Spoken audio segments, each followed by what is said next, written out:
हम लोग पढ़ रहे थे थ्योरी ऑफ डिमांड और लास्ट क्लास में हमने तुम लोगों को लॉ ऑफ डिमांड बताया था। और लॉ ऑफ डिमांड अगर हम समराइज करें तो ये था कि when price fall demand rises या when price rises demand fall. आज जो हम लोग को स्टार्ट करना है वो है reason for law of demand. कोशिश ये रहेगी कि आज इस चैप्टर को कंप्लीट कर दें, क्योंकि रीजन और एक्सेप्शन के बाद सिर्फ मूवमेंट और शिफ्ट बचता है, तो हम चाहते नहीं उसको खींचें एक दिन और। तो reason for law of demand, कि लॉ ऑफ डिमांड क्यों अप्लाई होता है। इसी क्वेश्चन को एक और तरीके से बोल देते हैं, why consumer boys more at lower price. ये भी क्वेश्चन सेम वही है भाई, लॉ ऑफ डिमांड ये तो कह रहा है कम प्राइस पे ज्यादा खरीद रहा है, तो reason for law of demand बोले या ये बोले why consumer purchases more at lower price. या एक और तरीके से क्वेश्चन बोल देता है, why does demand curve slope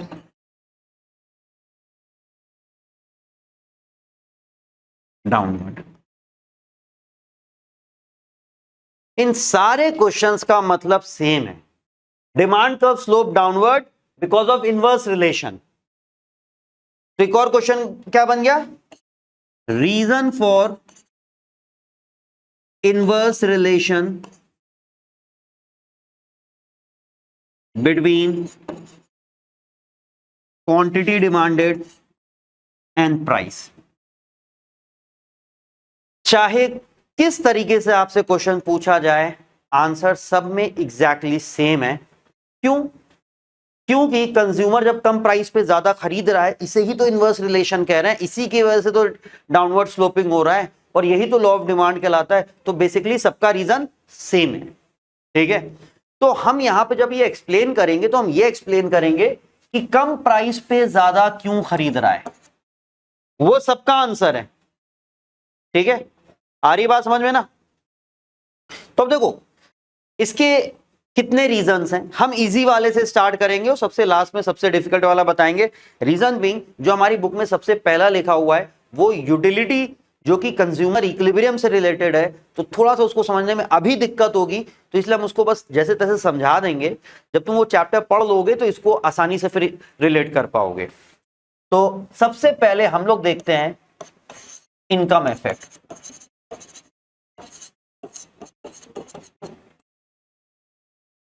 अच्छा, इनकम इफेक्ट को समझने से पहले एक चीज समझो, माइक्रो इकोनॉमिक्स में देयर आर नो सेविंग्स। मतलब कंज्यूमर के पास अगर 100 रुपए है तो 100 रुपए खर्चा करेगा, कंज्यूमर के पास अगर 500 है तो 500 खर्चा करेगा, सेविंग्स नहीं होती हैं, ठीक है। माइक्रो इकोनॉमिक्स में सेविंग्स नहीं होती हैं। तो अब आते हैं हम लोग इनकम इफेक्ट पे। तो हमने बोला कंज्यूमर सेव नहीं करेगा, जो भी पैसा है खर्चा करेगा, उससे वो चीजें खरीदेगा, ठीक। तो एक कमोडिटी है जिसका प्राइस है 50 रुपीज। प्राइस क्या है? 50 रुपीज, और कंज्यूमर उसकी डिमांड कर रहा है 100 यूनिट की। ये प्राइस रुपी में है और ये यूनिट में है। तो कंज्यूमर की जो इनकम इस पे खर्चा हो रही है डेट इज 5000। ये कंज्यूमर का बजट है, ये कंज्यूमर का बजट है। जो कंज्यूमर अपनी इनकम का कितना पार्ट इस पे खर्चा कर रहा है, वो 5000 रुपीज इस पे खर्चा कर दे रहा है। मान लो इसका प्राइस कम हो गया, ठीक है, प्राइस कम हो गया, प्राइस कम होके 40 हो गया। कंज्यूमर मार्केट में गया, उसने कहा भैया 100 यूनिट दे दो। अब बात समझना, ये तो एक केस हो गया। हम केस 2 पे आ गए। कंज्यूमर मार्केट में गया, उसने कहा 100 यूनिट दे दो, तो हो गया 4000 रुपए। वो तो घर से 5000 लेके आया था, उसको पता है 5000 पे हमें मिलता है 100 यूनिट, लेकिन उसका तो 4000 खर्चा हुआ, 1000 रुपए उसके बच गए, ये उसके बच गए। बात समझो। अब वो इससे क्या करेगा, सेव तो करेगा नहीं, माइक्रो इकोनॉमिक्स में सेविंग तो होती नहीं है, पूरा पैसा खर्चा करना है, मतलब कि वो इसको यूटिलाइज कर सकता है, it is utilize to purchase more. आप इससे एक्स्ट्रा खरीदोगे।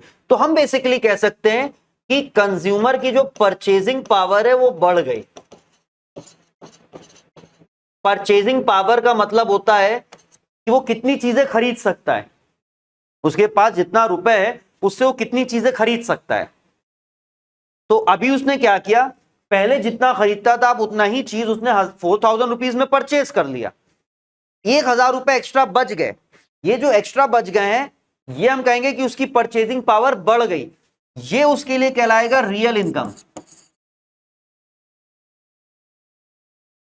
अब ये रियल इनकम का कॉन्सेप्ट समझ लो कि रियल इनकम हम लोग किसको कहते हैं, वो इनकम जो हम चीजों पे खर्चा करते हैं, वो इनकम जो हम लोग चीजों पे खर्चा करते हैं, तो उसका 1000 रुपए बच गया, अब इससे वो एक्स्ट्रा खरीद सकता है, तो हम लोग कहते हैं रियल इनकम बढ़ गई उसकी, क्योंकि वो एक्स्ट्रा खरीद सकता है। तो वो क्या करेगा कि भैया ऐसा है 25 यूनिट और दे दो। टोटल उसने कितना खरीद लिया, 125 यूनिट। तो आप देखो उसका प्राइस फॉल किया तो उसकी जो है रियल इनकम बढ़ गई, उसकी परचेजिंग पावर बढ़ गई, जिससे उसने एडिशनल खरीद लिया, तो कम प्राइस पे उसने ज्यादा यूनिट खरीद लिया। ये समझ में आया? हाँ भाई। तो इनकम इफेक्ट को एक्सप्लेन मालूम कैसे करते हैं, due to fall in price of a commodity the real income of consumer increases, this is purchasing power increases, hence consumer is able to purchase more, therefore with fall in price demand rises। इतना ही simple है, ये example देके हमने समझा दिया।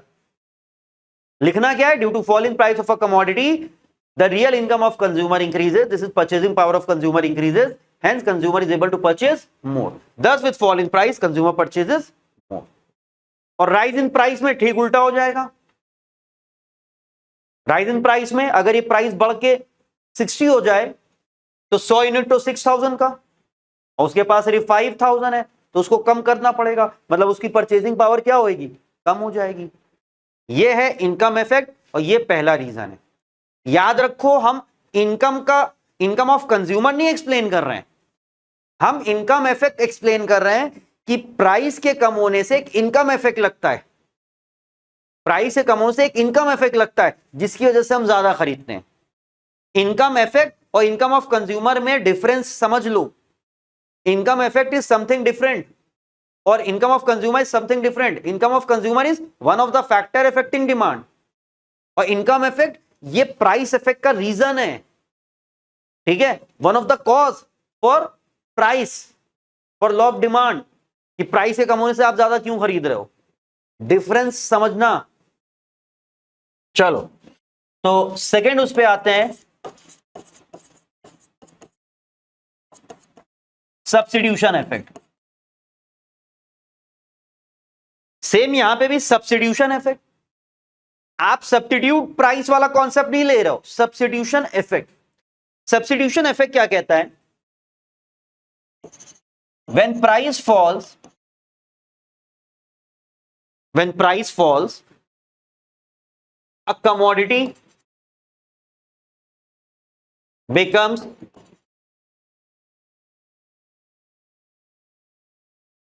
relatively cheaper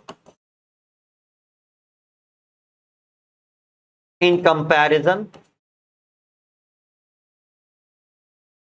to its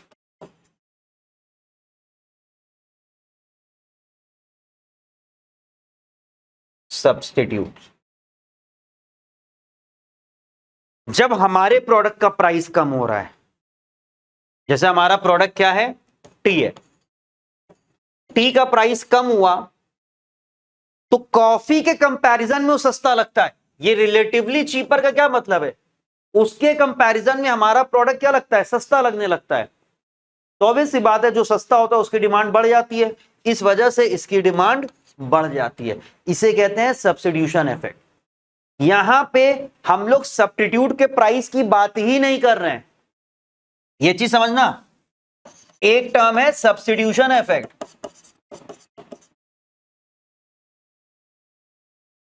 ये तुम्हारा cause है लॉ ऑफ डिमांड अप्लाई होने का, ये कॉज है कि कम प्राइस पे लोग ज्यादा क्यों खरीदते हैं।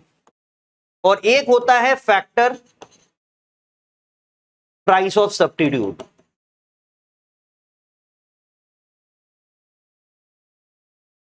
ये अलग है, ये अलग है, ये एक फैक्टर है। यहां पे सब्स्टिट्यूट का प्राइस चेंज हो रहा है, यहां पे क्या हो रहा है, change in price of substitute. तो उससे हमारे क्वांटिटी डिमांडेड पे क्या असर पड़ रहा है, और हम लोग को पता है कि अगर हमारे सब्स्टिट्यूट के प्राइस के चेंज होने से हमारा क्वांटिटी डिमांडेड कैसे इफेक्ट होता है, यहां पॉजिटिव इफेक्ट होता है। अगर टी का प्राइस जैसे है ना, कॉफी और टी की डिमांड ले रहे हैं और कॉफी का प्राइस ले रहे हैं, कॉफी का प्राइस बढ़ा, कॉफी महंगा हो गया, तो टी की डिमांड बढ़ जाएगी। ये पॉजिटिव, ये फैक्टर है। और ये क्या है, रीजन फॉर लॉ। यहां पे क्या हो रहा है, चेंज इन ओन प्राइस, उससे हमारे डिमांड पे क्या असर पड़ रहा है। सब्स्टिट्यूट का प्राइस नहीं चेंज हो रहा है, हमारा प्राइस चेंज हो रहा है। तो प्राइस ऑफ टी और डिमांड ऑफ टी, ये कह रहा प्राइस ऑफ टी जब कम हो गया तो डिमांड ऑफ टी बढ़ गया। क्यों बढ़ा, वहां पे सब्स्टिट्यूट लाता है कि जब हमारा कम हुआ प्राइस तो हम उसके कंपैरिजन में सस्ते दिखने लग गए, इसलिए हमारी डिमांड बढ़ जाएगी, जो सस्ता होगा उसकी डिमांड बढ़ जाएगी। तो यहां पे इसे कहते हैं negative substitution effect. Substitution effect क्या होता है, नेगेटिव होता है। सब्स्टिट्यूशन इफेक्ट क्या होता है, नेगेटिव होता है। पॉजिटिव जो बात हो रही है वो फैक्टर की बात हो रही है। ये अभी किसी के स्कूल में क्वेश्चन पूछा गया था कि what is negative substitution effect. तो नेगेटिव सब्स्टिट्यूशन इफेक्ट जैसे आपके दिमाग में आए तो आप समझ जाओ ये सब्स्टिट्यूशन इफेक्ट की बात हो रही है, कि reason of law of demand वाला जो सब्स्टिट्यूशन इफेक्ट है। पॉजिटिव मतलब आपके फैक्टर की बात हो रही है कि प्राइस ऑफ सब्स्टिट्यूट के चेंज होने से हमारे डिमांड पे क्या असर पड़ता है। ये बहुत टेक्निकल चीज है, इसको याद रखना बाय चांस, क्योंकि आप क्वेश्चन पेपर इतना घुमा फिरा के दे देते हैं। तो अगर पॉजिटिव सब्स्टिट्यूशन की बात हो रही है तो वहां पे फैक्टर की बात हो रही है, वहां फैक्टर एक्सप्लेन करोगे। और नेगेटिव सब्स्टिट्यूशन अगर बोल दिया गया मतलब सब्स्टिट्यूशन इफेक्ट की बात हो रही है। तो ये हमारा सब्स्टिट्यूशन इफेक्ट है। एग्जैक्टली क्या लिखना है, यहां पे आप सब्स्टिट्यूट का प्राइस नहीं ले रहे हो, आप सिर्फ क्या ले रहे हो, अपना प्राइस ले रहे हो। ठीक है, अब एक चीज समझो कि इनकम इफेक्ट से ज्यादा इंपॉर्टेंट सब्स्टिट्यूशन इफेक्ट होता है, ठीक है ना। और income effect plus substitution effect,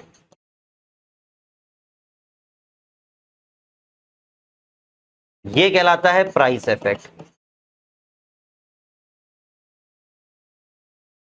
ये कंबाइन होकर क्या कहलाता है, प्राइस इफेक्ट। क्लियर है ये। तो नेक्स्ट देखो जरा तीसरा factor, increase in number of consumers. देखो हर कंज्यूमर का अपना एक लिमिट होता है कि वो किस तरह के प्रोडक्ट अफोर्ड कर सकता है, किस तरह के प्रोडक्ट अफोर्ड नहीं कर सकता। ये कस्टमर का होता है। भाई हमारी पॉकेट अलाउ करती है ना कि हम कितने वाला मोबाइल ले सकते हैं या कितनी वाली बाइक ले सकते हैं। अब आप बाइक की बात करो तो बाइक 1 लाख रुपए की भी आ रही है, ठीक है, उससे ज्यादा की भी आ रही, 5 लाख की भी आ रही, 10 लाख की भी आ रही, 40 लाख की भी बाइक आ रही है। बट हम सारी थोड़ी ले सकते हैं, हमारा तो बजट है। सेम वे मोबाइल, अगर मोबाइल आप देखो तो 15,000 10,000 से स्टार्ट हो रहा है और 1.5 लाख तक जा रहा है। अब 1.5 लाख वाला फिर हर कोई थोड़ी खरीद रहा है। तो ये हमारा पॉकेट जो है वो बताता है। तो होता क्या है, जब किसी कमोडिटी का प्राइस फॉल करता है ना, तो बहुत से कंज्यूमर जिनके लिए वो अफोर्डेबल नहीं था, फॉर एग्जांपल मेरे लिए एक लिमिट है कि हमने कहा कि भाई देखो हम 30,000 से ज्यादा का मोबाइल फोन नहीं लेंगे। ये मेरी लिमिट थी, ठीक है। और एक मोबाइल फोन ऐसा था, ठीक है, मान लो एप्पल का था, जिसका प्राइस था 50,000। तो हमने कहा नहीं भाई 30,000 से ज्यादा नहीं ले सकते हैं। उसने कहा भाई ये वाला बहुत अच्छा है, ठीक है, इसका क्या कहते हैं, आईफोन 19 मैक्स प्री प्रो नाम है इसका, 50,000 में आ रहा है। हमने कहा नहीं नहीं मेरा बजट है 30,000, ठीक है। Amazon सेल आई, ग्रेट इंडियन सेल, पता चला इसका प्राइस रिड्यूस होके 30,000 आ गया। अब हम जो इसको इस प्राइस पे अफोर्ड नहीं कर सकते थे, अभी तो ये अफोर्डेबल हो गया ना। तो जब प्राइस फॉल करता है तो बहुत से कंज्यूमर्स ऐसे हैं जो पहले उसको अफोर्ड नहीं कर सकते हैं, अब वो उसको अफोर्ड कर सकते हैं क्योंकि वो उनके बजट के रेंज में आ जाता है। तो इससे क्या होता है, नंबर ऑफ कंज्यूमर्स जो उस प्रोडक्ट को खरीद रहे हैं वो बढ़ जाते हैं, विच मीन क्वांटिटी डिमांडेड बढ़ जाती है। सिंपल सा, ये तो सिंपल था। चल भाई चौथा देखो, मल्टीपल यूजेज। अब इसके तो बहुत से एग्जांपल होते हैं, लेकिन मिल्क से बेस्ट क्या हो सकता है। मिल्क, आप उसे मिल्क की तरीके ही यूज कर सकते हो, आप उससे टी और कॉफी में यूज कर सकते हो, आप उससे कर्ड बना सकते हो यानी कि दही, आप उससे पनीर भी बना सकते हो, ठीक है। आप और क्या होता है भाई स्वीट्स में भी, ठीक है, खोया उससे बनाते हो, आप उससे बटर भी बना सकते हो, ठीक है। आप उससे जो है और क्या बना सकते हो, हमारे एक और होता है घी, घी भी उससे एक्सट्रैक्ट करते हो। तो बहुत यूज होता है। अब कुछ लोग मुंह पे पोत भी लेते हैं, दूध दूध से नहाते हैं, ठीक है। इतने यूजेस हैं। अभी दूध का प्राइस जो है वो अराउंड 65 से 70 के रेंज में चल रहा है, ठीक है। किसी के दूध वाले 65 दे रहे होंगे, किसी के 70 दे रहे होंगे। अब यही प्राइस 10 रुपए में आ जाए, गजब। क्या कहेंगी काशवा की मम्मी, बेटा दूध पिया करो सेहत बनेगी, ठीक है, खाते पीते घर के हो, कम से कम लगो तो। टी और कॉफी, काशवा के पापा ने कहा ऐसा है घर के बाहर से जो भी गुजरे बिना चाय पिए उसको भेजना नहीं है, सब आपका काम है। ठंड गर्मी का टाइम है, दही सेहत के लिए अच्छा है, बाहर मार्केट में अच्छी मिलती नहीं है, घर में दही जमाइए। और पनीर, अभी तो एफएसएसआई का जो है वो आया है कि भैया इंडिया में पनीर सबसे अडल्ट्रेटेड है, सबसे खराब चीज है, क्योंकि सबसे गंदे तरीके से बन रहा है। तो घर में पनीर बनेगा। और बाहर की मिठाइयाँ यार क्या खोया होया नकली, घर ही में खोया जलाएंगे, घर ही में मक्खन निकलेगा और घर ही में घी भी है। पापा ने कहा ठीक है, दूध वाले से कह दो डेली जो है 15 लीटर दूध दे जाए। चौकस। आपने क्या किया, जब उसके प्राइस फॉल कर गया, ठीक है, जब उसका प्राइस फॉल कर गया आपने नंबर ऑफ यूजेस बढ़ा दिए। तो ऑब्वियसली बात है उसके यूजेस बढ़ा दिए तो उसकी डिमांड बढ़ गई। लेकिन यही दूध का प्राइस पहुंच गया 150 रुपीज। तुरंत काशवा की मम्मी ने कहा बेटा ऐसा है जिंदगी गुजर गई तुम्हारी, खा तो रही हो, सेहत बन नहीं रही है, तो एक दूध क्या कर लेगा, बचपन में बहुत पिया, बस करो। ठीक, टी कॉफी क्या लंगर चल रहा है क्या, जिसको देखो उसको टी कॉफी तो अपने घर जाके पी सकते हैं, ठीक है, ये बंद करो ये सब। दही की तासीर ठंडी होती है, गले में स्वेलिंग आ सकती है, सर्दी खांसी हो सकती है, बंद। कोविड से वैसे लोग गुजरे, ठीक है। पनीर अनीर कोई खाने की चीज है क्या, हटाओ। मिठाइयाँ, डायबिटीज हो जाएगा। और मक्खन क्या करोगे खा के, हैं, मक्खन क्या करोगे खा के, ऐसे ही मोटे होते चले जा रहे हो तुम लोग घर में सब लोग। घी भी हटाओ। पापा ने कहा ऐसा है दूध वाले से कह दो ½ लीटर दूध रोज दिया करें, 2 कप चाय बन जाएगी, बस घर के 2-4 बड़े लोग पी लेंगे, बाकी लोग जाओ वैसे ही। तो आपने क्या किया, प्राइस बढ़ा, नंबर ऑफ यूज कम कर दिए, मोस्ट इंपॉर्टेंट यूज पे उसको प्रायोरिटी दी, डिमांड भी कम हो गई। तो ये होता है मल्टीपल यूजेस या कॉम्पोजिट डिमांड के बारे में, जो कॉम्पोजिट डिमांड हम लोगों ने पढ़ा ना, जिसके मैनी यूजेस होते हैं। तो ये हो गया हमारा। अब देखो सबसे लास्ट, हम लोग इसको लास्ट में कर रहे हैं, बुक में सबसे पहले दिया हुआ है और ये बहुत इंपॉर्टेंट है, इसको समझना थोड़ा सा मुश्किल होता है। फिफ्थ है हमारा law of diminishing marginal utility. अब यहां पे क्या है कि ये लॉ हम लोग अभी आगे पढ़ेंगे, लेकिन क्लास 11 में सबने इको में मार्जिनल यूटिलिटी तो पढ़ा ही है, पढ़ा है कि नहीं पढ़ा है? सेकेंड चैप्टर में था एडिशनल सेटिस्फैक्शन, ऐसा कुछ था ना। तो बेसिकली क्या होता है, लॉ क्या कहता है कि आप किसी भी चीज का जब आप यूनिट बढ़ाते हो, ठीक है, तो पहले यूनिट से आपको सेटिस्फैक्शन सबसे ज्यादा मिलता है। जैसे आजकल गर्मी है, तगड़ी गर्मी हो रही है, स्कूल में आप पानी की बोतल पता नहीं लेके जा रहे हो नहीं जा रहे हो, ठीक है, मान लो नहीं ले गए या ले गए तो पी खत्म हो गया। स्कूल में ठीक है फ्रीजर है, लेकिन इतना ज्यादा बच्चा है कि वो फ्रीजर बेचारा कितना ठंडा करेगा। छुट्टी हुई, अब आप घर को आए हो, बढ़िया तेज गर्मी, एकदम प्यास लगी हुई शिद्दत से, आपने घर में आए कि घर जाते ठंडा पानी पीना है, ठीक, आपने फ्रिज खोली और ग्लास लेके बोतल से भर दी और पहला गिलास आपने पिया, फीलिंग कैसी आती है? अच्छा लगता है। जब आप बहुत प्यासे रहते हो और आप पहला गिलास जब पानी का पीते हो, तो वो आपको जो सेटिस्फैक्शन मिलता है वो सबसे ज्यादा, मतलब आपकी प्यास बुझी है, क्योंकि पहला यूनिट है वो, उससे सेटिस्फैक्शन सबसे ज्यादा रहेगा, क्योंकि उस टाइम पे आपकी नीड एकदम हाईएस्ट थी, आपको पानी की जरूरत थी, आप तड़प रहे थे कि भैया घर जाके एकदम ठंडा वाला पानी पीना है। पानी तो हम लेके आए हैं, कौन सा हम बड़ा सा टंका लेके आए होंगे, बॉटल ही तो लाए होंगे इतनी बड़ी, सुबह से पी रहे हैं, दोस्त यार भी उसी में से पी रहे हैं, वो घर जाके सोच के आए थे एकदम ठंडा पानी पीना है। तो पहले गिलास से जो आपको सेटिस्फैक्शन मिलेगा वो मैक्सिमम मिलेगा, क्योंकि उस टाइम आपकी नीड एकदम क्या है, हाईएस्ट है।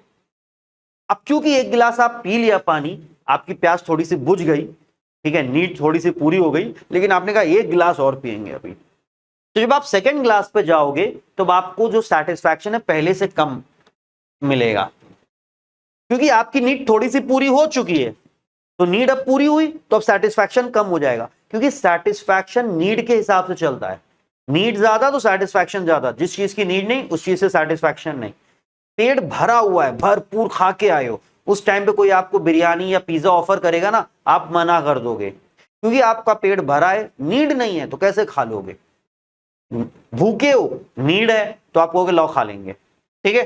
तो वैसे जब आप तीसरे यूनिट पे जाओगे तो अब 2 यूनिट आप ऑलरेडी यूज कर चुके हो, तो मतलब नीड बहुत कम हो चुकी है, तो तीसरे यूनिट पे सेटिस्फैक्शन और कम, चौथे यूनिट पे सेटिस्फैक्शन और कम। तो ये लॉ यही कहता है कि जैसे से आप यूनिट बढ़ाते हो आपका जो सेटिस्फैक्शन है उस एडिशनल यूनिट से वो कम होता चला जाता है, ठीक है।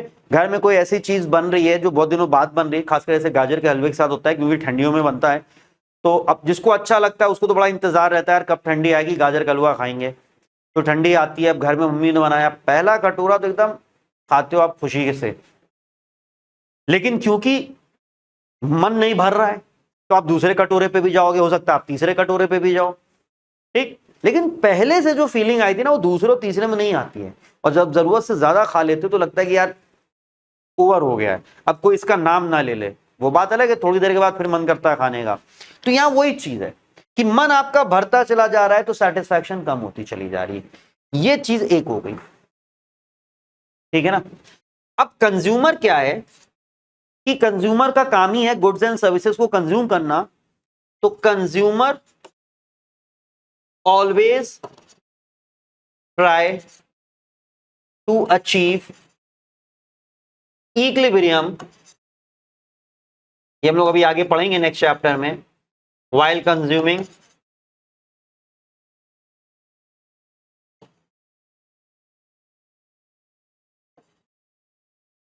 Goods and services. कंज्यूमर हमेशा क्या चाहता है, इक्विलिब्रियम मेंटेन करना, और उसकी एक कंडीशन है, क्या कंडीशन है? मार्जिनल यूटिलिटी प्राइस के बराबर होना चाहिए। जब तक ये कंडीशन रहेगी इक्विलिब्रियम बना रहेगा। तो अब यहां पे क्या कह रहा है कि कंज्यूमर यूनिट बढ़ाता जाए और सेटिस्फैक्शन कम होता जाए। तो क्वेश्चन ये आता है कि सर वो कितना यूनिट कंज्यूम करेगा फॉर मैक्सिमम सेटिस्फैक्शन? ये मार्जिनल है, तो ये मैक्सिमम सेटिस्फैक्शन को नहीं रिप्रेजेंट करता है, ये एडिशनल को रिप्रेजेंट करता है। तो कितना यूनिट कंज्यूम करेगा? तो वहां पे ये बताता है कि उतना यूनिट कंज्यूम करेगा जहां पे ये दोनों बराबर हो, मार्जिनल यूटिलिटी और प्राइस बराबर हो। तो कहने का ये मतलब है अगर प्राइस 12 है तो सिर्फ 1 यूनिट खरीदेगा, क्योंकि मार्जिनल यूटिलिटी और प्राइस बराबर होंगे। अगर प्राइस कम होकर 10 हो जाएगा तो 2 यूनिट खरीद लेगा, क्योंकि मार्जिनल यूटिलिटी भी कम हो रही है ना दूसरे पे, और मार्जिनल यूटिलिटी और प्राइस सेम हो जाते हैं। 3 यूनिट कम खरीदेगा जब प्राइस कम होके कितना हो जाए, 8 हो जाए, तो 3 यूनिट खरीद लेगा, क्योंकि मार्जिनल यूटिलिटी 8 है। 4 यूनिट वो कब खरीदेगा? जब प्राइस क्या हो जाए, 6 हो जाए। 5 यूनिट कब खरीदेगा? जब प्राइस क्या हो जाए, 4 हो जाए। तो देखो प्राइस कम होने पे ही वो ज्यादा खरीद रहा है, क्योंकि ज्यादा खरीदने में मार्जिनल यूटिलिटी कम होती है, और मार्जिनल यूटिलिटी और प्राइस को क्या रहना है, इक्वल रहना है। इसीलिए वो कम प्राइस पे ज्यादा खरीदता है। अगर प्राइस 12 है वो सिर्फ 1 यूनिट खरीदेगा, और प्राइस 8 हो जाएगा तो वो 3 यूनिट खरीदेगा। अब ये मत कहना सर आपने मार्जिनल यूटिलिटी कैसे ले लिया, ये हमने बस एक रैंडम नंबर ले लिया, ठीक है ना। और इसकी डेप्थ में मत जाना, क्योंकि अगला जब चैप्टर पढ़ेंगे तो इसको डिटेल में समझेंगे। तो बस एक ये रैंडम नंबर ले लिया, जो कॉन्सेप्ट समझाया वो कॉन्सेप्ट समझ में आया कि नहीं आया। क्योंकि जब आप इसका एक्सप्लेनेशन लिखते हो तो आप पहले लॉ लिख लेते हो, लॉ क्या कहता है, उसके बाद आप ये लिख देते हो कि इक्विलिब्रियम कैसा है, इक्विलिब्रियम की कंडीशन क्या है, और फिर आप इसी चीज को एक्सप्लेन कर देते हो कि वो कम प्राइस पे ज्यादा क्यों खरीदेगा, ताकि इक्विलिब्रियम बना रहे। क्योंकि जब ज्यादा खरीदेगा तो मार्जिनल यूटिलिटी कम होगी, तो इक्विलिब्रियम होने के लिए प्राइस भी कम होना चाहिए और मार्जिनल यूटिलिटी के बराबर रहना चाहिए। तो इस वाले पॉइंट को हम उतना एक्सपेक्ट नहीं करते हैं कि बहुत अच्छे से समझ में आया, क्योंकि दिमाग अभी तुम्हारा यही घूम रहा होता है, सर ये मार्जिनल यूटिलिटी कैसे ले ली। ठीक है, थोड़ा बहुत कुछ समझ में आया। तो इस पॉइंट के लिए हमने पहले ही कहा था, इसलिए थोड़ा सा आप पेशेंस रखिए, जब नेक्स्ट चैप्टर पे जाएंगे, जब ये कॉन्सेप्ट अच्छे समझ लेंगे तो हम एक बार फिर इसको बताएंगे उस टाइम पे, ताकि तुम रिलेट कर सको। तो ये सारे हैं reason for law of demand. But क्या हमेशा प्राइस के साथ डिमांड का इनवर्स रिलेशन होता है? Answer is no. Normal goods में तो रहता ही रहता है, लेकिन there are some exceptions, exceptions to law of demand. Exceptions to law of demand मतलब वो चीजें जहां लॉ ऑफ डिमांड अप्लाई नहीं होता है। लॉ क्या कहता है?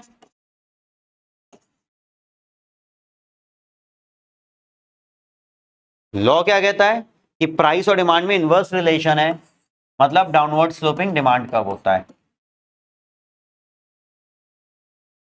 ये तो एक्सेप्शन क्या कहता है? अपवर्ड स्लोपिंग डिमांड कब होगा? प्राइस और डिमांड में डायरेक्ट रिलेशन होगा। यहां पे क्या होता है लॉ में? Inverse relation, demand curve is downward sloping, कम प्राइस पे ज्यादा खरीदेगा, ज्यादा प्राइस पे कम खरीदेगा। तो there are certain exceptions where there is direct relation, मतलब demand curve is upward sloping, वहां कम प्राइस पे कम खरीदेगा और ज्यादा प्राइस पे ज्यादा खरीदेगा। तो एक्सेप्शंस क्या है वो अब हम लोग को पढ़ना है, और हमें नहीं लगता है कि आज हम एक्सेप्शन से आगे बढ़ पाएंगे। कोई बात नहीं, एक क्लास और लगेगी, कोई इशू नहीं है, ठीक है। क्योंकि जल्दी जल्दी में हमें क्या, हम तो बता देंगे, लेकिन वो होता ना कि फिर अरे सर नहीं समझ में आया, तो इसलिए हम थोड़ा सा एक्सप्लेन करने की कोशिश करते हैं। देखो जितना तुम टॉपिक को डेप्थ में समझोगे उतना तुम्हारे लिए बोर्ड के आंसर्स, ठीक है, बोर्ड के क्वेश्चन समझना आसान हो जाते हैं। जितना तुम डेप्थ में जाके टॉपिक को समझोगे, जितना टॉपिक को रिलेट करने की कोशिश करोगे। हम इसलिए थोड़ा डेप्थ में जा रहे हैं, वरना तो सीधा सीधा बस बेसिक बेसिक बताते हुए चलते चले जाते, दिक्कत कुछ नहीं है और रट लो।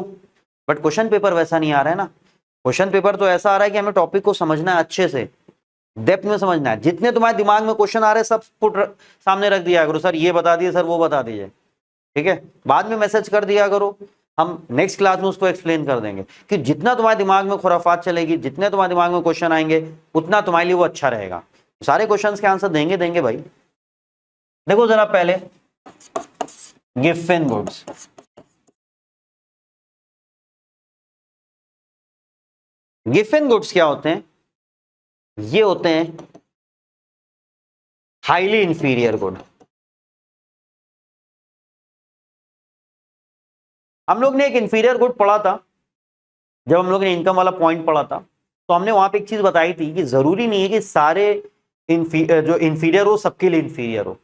ठीक है, लो क्वालिटी का हो सकता है बट वो सबके लिए इंफीरियर नहीं होगा, क्योंकि अब लो क्वालिटी क्वालिटी भी कैसे डिसाइड हो रही, हम अपने इनकम के पर्सपेक्टिव से डिसाइड कर रहे हैं। भाई हमारी इनकम ऐसी है कि कोई प्रोडक्ट हमारे लिए लो क्वालिटी का लग रहा है बट सामने वाले के लिए हाई क्वालिटी का हो सकता है।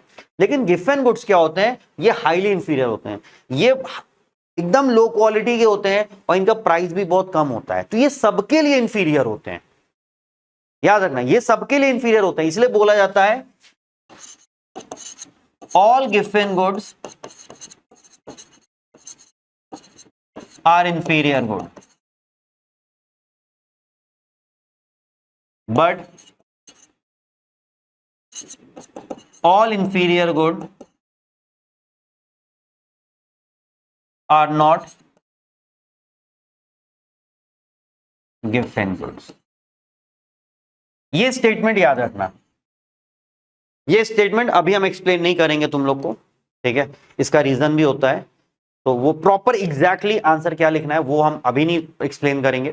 तो अभी हम चाहते हैं कि तुम लोग पहले गिफ्ट गुड्स समझ लो और ये जितना पढ़ा है उसको जरा रीड कर लो, इंफीरियर गुड्स और गिफ्ट गुड्स दोनों को याद कर लो, अच्छे समझ लो, और फिर इसका आंसर हम तुम्हें देंगे। ठीक है, जब टॉपिक तुम्हें थोड़ा समझ में आ जाएगा तो हम इसका आंसर देंगे, तब हम समझा देंगे तो रिलेट भी कर लोगे। फिलहाल ये याद रखना कि हमने क्या बोला है कि जो इंफीरियर है वो जरूरी नहीं गिफ्ट भी हो, क्योंकि जो इंफीरियर होता है वो इनकम के रिस्पेक्ट में होता है। तो कोई क्रेटा को भी इंफीरियर बोल सकता है बट एक्चुअल में क्रेटा इंफीरियर नहीं है भाई, 15 लाख 16 लाख की गाड़ी है, कहां से इंफीरियर कह सकते हो? ठीक है, लेकिन सारे गिफ्ट गुड्स इंफीरियर होते हैं। अब तुम एक ऑटो खरीद लो तो ऑब्वियस सी बात है उसको आप लग्जरी कार थोड़ी बोलोगे, ऑटो तो सबके लिए वही रहेगा, ऑटो तो ऑटो है। ठीक है, तो ये चीज याद रखो। तो ये क्या होते हैं? ये हाईली इंफीरियर गुड्स होते हैं। तो जो पुअर आदमी होता है ना, गरीब आदमी, वो इन पे बहुत पैसा खर्चा करता है क्योंकि वो इसी को खरीदता ही है। भाई वो गरीब आदमी है, वो सबसे सस्ती वाली चीज आप कह लो कि सबसे सस्ती है, सबसे लोवेस्ट क्वालिटी होता है गिफ्ट गुड। ठीक है, सबसे सस्ती और सबसे लोवेस्ट क्वालिटी के गुड्स होते हैं गिफ्ट गुड्स। आ रही ना बात समझ में? तो जो पुअर आदमी है वो उस पर एक लार्ज पोर्शन ऑफ इनकम अपना स्पेंड करता है, वो गिफ्ट गुड्स को खरीदता है। ठीक है, अब जैसे अगर हम बात करें चावल की, चावल में बहुत सी वैरायटी होती है, बासमती, इंडिया गेट तो ब्रांड है, ठीक है ना, तो बासमती चावल में तो बहुत सी वैरायटी है, वो अच्छे से अच्छा हो गया। फिर उसमें आप आते चले जाते हो, आते चले जाते हो, आते चले जाते हो, और फाइनली एक वो चावल आ जाता है जो एकदम छोटा छोटा मोटा मोटा दाना होता है। ठीक है, जो नॉर्मल आप पकाओ तो शायद आपको खाने में भी ना अच्छा लगे, तो लोवेस्ट क्वालिटी का वो चावल होता है, तो वो गिफ्ट गुड होगा। वो क्या होगा? गिफ्ट गुड होगा। आ रही बात समझ में? तो अब कंज्यूमर क्या है? जो पुअर है वो गिफ्ट गुड्स पे पैसा खर्चा करेगा, वो तो भाई महंगा वाला बासमती चावल नहीं खरीद सकता है ना, वो तो बेचारा वही चावल ला रहा है, उसी से दाल चावल भी खा रहा है, उसी से वो बिरयानी भी बना ले रहा है। ठीक है, तो हमने मान लिया कि भैया उसका प्राइस था 10 रुपए। ठीक है, और वो कितना यूनिट लेके आ रहा था? हमने मान लिया 50 यूनिट लेके आ रहा था और उसका 500 रुपए उस पर खर्चा हो रहा था, 500 रुपए उस पर खर्चा हो रहा था। अब हुआ क्या कि इसका प्राइस बढ़ गया या इसका प्राइस कम हो गया। ठीक है, इसका प्राइस कम होके हो गया 8 रुपीज। ठीक है, तो अगर वो 5 यूनिट ले रहा है तो 400 में मिल रहा है, उसका 100 रुपए बच गया। उसका कितना रुपए बच गया? 100 रुपए बच गया। तो उसने क्या किया? थोड़ा सा इसकी डिमांड को कम कर दिया। उसने कहा ऐसा है, इसको आम खरीदते हैं सिर्फ 40 यूनिट, इसको हम खरीदते हैं सिर्फ 40 यूनिट, और मेरे पास कितना बच गया 180। तो हम क्या करेंगे 10 यूनिट अच्छा वाला खरीद लेंगे जो 18 रुपए में मिलता है। तो गिफ्ट गुड्स में क्या होता है, जब उसका प्राइस कम होता है ना तो कंज्यूमर उसी को ज्यादा नहीं खरीदता है। कंज्यूमर सोचता है यार जो मेरी रियल इनकम बढ़ रही है, जो परचेसिंग पावर बढ़ रही है, उससे हम थोड़ा बेटर क्वालिटी का खरीद लें। ठीक है, तो उसका देखो जब प्राइस कम हुआ तो उसने उसकी डिमांड को और कम किया, तो टोटल 500 खर्चा करना था, उसके पास 180 रुपए बच गए। अब वो 180 को यूज करके वो थोड़ा अच्छी क्वालिटी का, ऑब्वियस बात है 8 से 18 पे आया तो थोड़ा अच्छी क्वालिटी वाला 10 यूनिट खरीद लिया। तो अभी भी देखो उसके पास 50 यूनिट आया जिसमें लोअर क्वालिटी का कम हो गया और थोड़ा अच्छी क्वालिटी का भी आ गया। समझ में आई बात? तो गिफ्ट एंड गुड्स के साथ क्या होता है, जब इसका प्राइस कम होता है तो इसकी डिमांड कम हो जाती है। क्यों? क्योंकि कंज्यूमर क्या करता है, उसकी डिमांड को कम करके जो उसकी इनकम सेव होती है उससे वो बेटर क्वालिटी वाला खरीद लेता है, एक चीज। और अगर प्राइस बढ़ गया, मान लो थोड़ा सा प्राइस बढ़ भी गया, तो भाई ये तो सबसे सस्ता था ही, तुम समझो, ये तो सबसे सस्ता था ही, थोड़ा प्राइस बढ़ भी गया तो उसके पास कोई अदर ऑप्शन तो है नहीं ना कुछ और खरीदने का। भाई नॉर्मली क्या होता है, जब प्राइस बढ़ता है तो आप जो है उसके सस्ते वाले सब्स्टिट्यूट पे चले जाते हो, ये तो सबसे सस्ता है, तो अगर थोड़ा प्राइस 10 से 11 हो भी जाएगा ना तो आप कहां जाओगे। तो गिफ्ट एंड गुड्स में क्या होता है, प्राइस के फॉल करने से डिमांड इसकी फॉल कर जाती है और प्राइस के राइज करने से डिमांड बढ़ती है। तो गिफ्ट एंड गुड्स का अक्सर एग्जांपल तुम्हें बुक्स में भी मिल जाएगा, मेज एंड ज्वार। और उसका सिंपल सा रीजन ये है, प्राइस के कम होने से डिमांड क्यों कम होती है, क्योंकि जब प्राइस कम होता है तो हम लोग ने पढ़ा ना इनकम इफेक्ट, रियल इनकम बढ़ जाती है, तो वो क्या करता है डिमांड को और कम करके इनकम बचाता है और उससे सुपीरियर क्वालिटी वाला खरीद लेता है। ठीक, तो ये हो गया हमारा gift and goods. Gift and goods के बाद है आर्टिकल ऑफ स्नॉब अपील।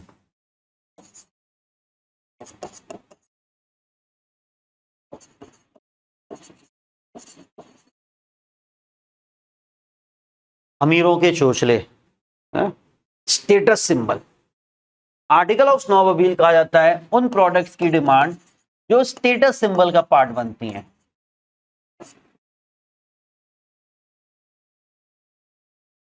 देखो एक मिडिल क्लास फैमिली ऐसा नहीं कि डायमंड नहीं परचेज कर सकती है, बट वो डायमंड पे जल्दी जाती नहीं है, वो गोल्ड खरीदना पसंद करती है, क्योंकि गोल्ड क्या है ना, वैल्यू तो बढ़ ही रही है, और gold is like investment, value बढ़ती रहेगी, आप उसको रीशेप करा लो, कुछ भी करा लो।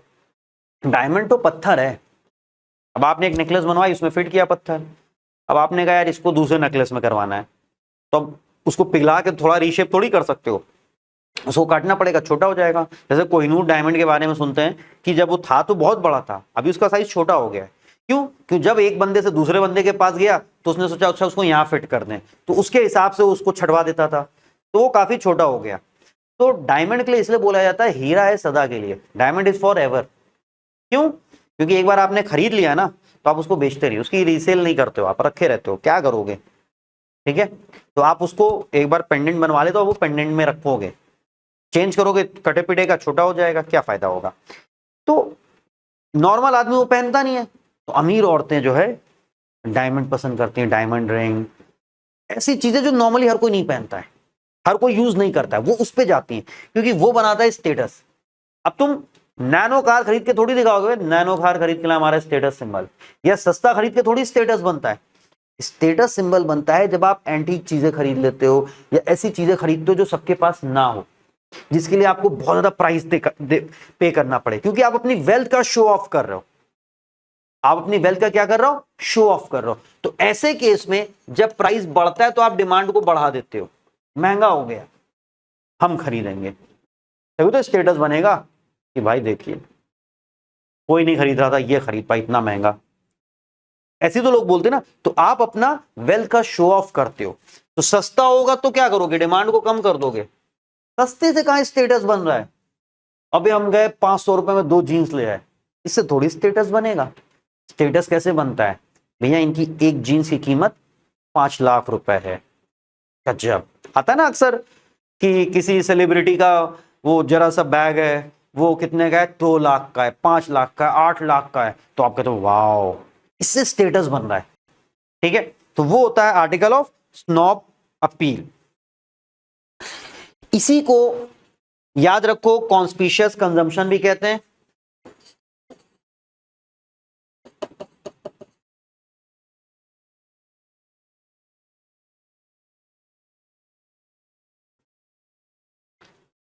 ठीक है ना। अच्छा देखो, ये चीज थी ना, ये वेबलेन नाप के बंदे ने दी थी, तो एक वेबलेन इफेक्ट भी होता है, लेकिन हम लोग आर्टिकल ऑफ स्नॉब अपील में वेबलेन इफेक्ट नहीं बोलते हैं। आर्टिकल ऑफ स्नॉब अपील को कॉन्स्पिशियस कंजम्पशन कहते हैं। ऐसे गुड्स जो अपने हाई प्राइस की वजह से डिमांड किए जा रहे हैं, स्टेटस सिंबल। तो याद रखना, हम लोग के सिलेबस के हिसाब से वेबलेन इफेक्ट और कॉन्स्पिशियस कंजम्पशन को अलग अलग रखा गया। दोनों ही केस में हाई प्राइस पे डिमांड बढ़ेगी, but conspicuous consumption status symbol वाले हो गए, और वेबलेन इफेक्ट क्वालिटी के पॉइंट ऑफ व्यू से हो गया। ठीक है, तो दूसरा क्या हो गया, आर्टिकल ऑफ स्नॉब अपील। तीसरा होता है क्वालिटी प्राइस रिलेशनशिप।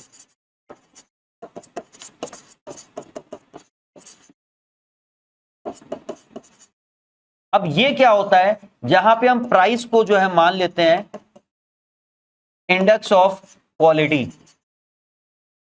मतलब high price means high quality, लो प्राइस मींस लो क्वालिटी। बहुत बार आप जाते हो मार्केट में और कोई बहुत सस्ती चीज मिलती है, तो कुछ लोग तो ऐसे होते हैं सस्ता ले लो, कुछ लोग ऐसे होते हैं अबे नहीं यार पता नहीं सस्ता है कैसा होगा। तो हाई क्वालिटी को लोग एसोसिएट कर देते हैं, तो सॉरी, हाई प्राइस को लोग एसोसिएट कर देते हैं हाई क्वालिटी से, और लो प्राइस को लोग एसोसिएट करते हैं लोअर क्वालिटी से।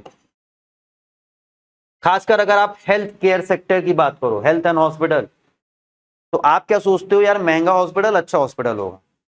अब जैसे कानपुर में रीजेंसी हॉस्पिटल है, लोग बुराई करते रहते हैं बहुत चोर हॉस्पिटल है, ये है वो है, लेकिन जब बीमार पड़ते हैं लोग वहीं भागते हैं, क्योंकि लोगों के दिमाग में ये भी है ना महंगा है अच्छा तो होगा। सेम वे बहुत से लोग जब स्कूल्स को कंसिडर करते हैं तो कहते हैं यार वो स्कूल महंगा है लेकिन अच्छा होगा।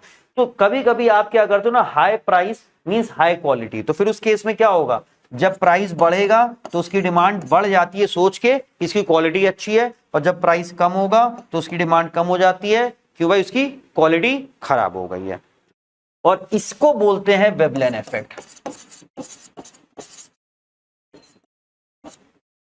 वेबलेन इफेक्ट ये क्वालिटी वाला हो गया, और कॉन्स्पिशियस कंजम्पशन तुम्हारा स्टेटस सिंबल वाला हो गया। चलो अब तीन जो है वो छोटे छोटे उनको जल्दी से खत्म करते हैं। एक तो हो गया फ्यूचर एक्सपेक्टेशन, ये हम लोग ने ऑलरेडी पढ़ रखा है। अब जैसे कमोडिटी है उसका प्राइस 10 से 20 हो गया, डिमांड 100 थी, तो लॉ ऑफ डिमांड क्या कह रहा है कि अगर प्राइस जो है 10 से 20 हो रहा है तो डिमांड कम होनी चाहिए। लेकिन कंज्यूमर ने एक्सपेक्ट किया कि यार फ्यूचर में, कंज्यूमर को क्या लगा कि फ्यूचर में, फ्यूचर मतलब जैसे कि प्राइस अभी है ना, फ्यूचर प्राइस जैसे कि प्राइस अभी बढ़ के 20 हुआ है, ये भी आगे चल के क्या हो जाएगा 30 हो जाएगा। तो अगर मान लो अभी आपने डिमांड कम करी तो बाद में आपको 30 पे खरीदना पड़ेगा, तो एक काम करो डिमांड कम ना करो, डिमांड को बढ़ा दो। तो प्राइस बढ़ रहा है फिर भी डिमांड बढ़ रही है क्योंकि कंज्यूमर को लग रहा है कि प्राइस फ्यूचर में फर्दर और बढ़ेगा। तो ज्यादा प्राइस पे खरीदने से अच्छा है भैया इसी वाले पे खरीद लो, भाई एकदम हाई पे जाने से अच्छा है इस पे खरीद लो। 10 से 20 हुआ आप 20 पे खरीद लो, 30 से तो अच्छा है। तो इस केस में क्या होता है कि तुम्हारा प्राइस बढ़ती है और डिमांड बढ़ जाता है, या प्राइस कम होती है और डिमांड कम हो जाता है। प्राइस कम होके 15 हो गया तो कंज्यूमर को लग रहा है कि यार अभी प्राइस और गिरेगा, तो 15 पे क्यों खरीदें, प्राइस तो 10 हो जाएगा ना, तो काम करते डिमांड कम कर दो, तो उन्होंने डिमांड को कम कर दिया। तो प्राइस के कम होने से डिमांड कम हो गई क्योंकि कंज्यूमर को लग रहा है प्राइस फर्दर फॉल करेगा, तो जब फर्दर फॉल करेगा ना तो और सस्ते पे खरीदेंगे, थोड़ा सा रुक जाओ सब्र कर लो, ठीक है कम ही खरीदो। तो ये होता है फ्यूचर एक्सपेक्टेशन, ठीक है। इसके बाद आता है चेंज इन फैशन। ये तो लड़कियों को नहीं, हमें लगता है कि एक्सप्लेन करना पड़ेगा, ठीक है। वैसे फैशन सिर्फ कपड़ों में नहीं होता, बहुत सी चीजों में फैशन चलता है, ठीक है। ट्रेंड कह लो, फैशन कह लो। तो अब जैसे कपड़ों का एग्जांपल ज्यादा आसान होता है कि भैया कपड़ों में अक्सर फैशन चलता है, खासकर लड़कियों की ड्रेसेस में तो बहुत चलता है। लड़कों को क्या पहनना, वही जीन्स हो, वही टी शर्ट पहनना, उसमें क्या फैशन ला देंगे, थोड़ी जीन्स चिपक जाएगी, थोड़ी नीचे से फैल जाएगी, भाई ये रहता है। लड़कियों में वैरायटी होती है ड्रेसेस में। अब जो चीज फैशन में होती है, ठीक है, तो जाहिर सी बात है हर कोई वही पहनना चाहेगा, वही चीज यूज करना चाहेगा। जैसे एक जमाना था कि ब्लैकबेरी फोन्स फैशन में आ गए थे, हर कोई अपने हाथ में ब्लैकबेरी फोन चाह रहा था, ठीक है। अभी एप्पल का जमाना आ गया, एप्पल फैशन में, तो हर कोई एप्पल खरीदना चाहता है, एप्पल फोन, ठीक है। तो उस केस में क्या होता है, भले ही प्राइस हाई हो जाए उसकी डिमांड बढ़ती है, क्योंकि वो ट्रेंड में है, महंगा है तो क्या हुआ। और जो आउट ऑफ फैशन हो चुका है उसकी डिमांड कम हो जाती। नोकिया तो अब तो चला गया यार, उसको कोई पूछता ही नहीं है। अब वो प्राइस सस्ता भी रख दे तो भी उसकी डिमांड कम ही रहेगी। तो जो चीज आउट ऑफ फैशन होगी, प्राइस कम भी हो गया तो भी उसकी डिमांड कम रहेगी। जैसे डेनिम में क्या होता है, अभी बेल बॉटम जो है जीन्स चलती थी, जो नीचे से बहुत ऐसे फैली हुई रहती थी, जब वो फैशन से बाहर हो गई तो भी स्टोर्स कुछ रखते थे और बड़ी सस्ती मिलती थी, लेकिन कम बिकती थी, क्योंकि वो फैशन में नहीं है, ठीक है। और लास्ट है इमरजेंसी।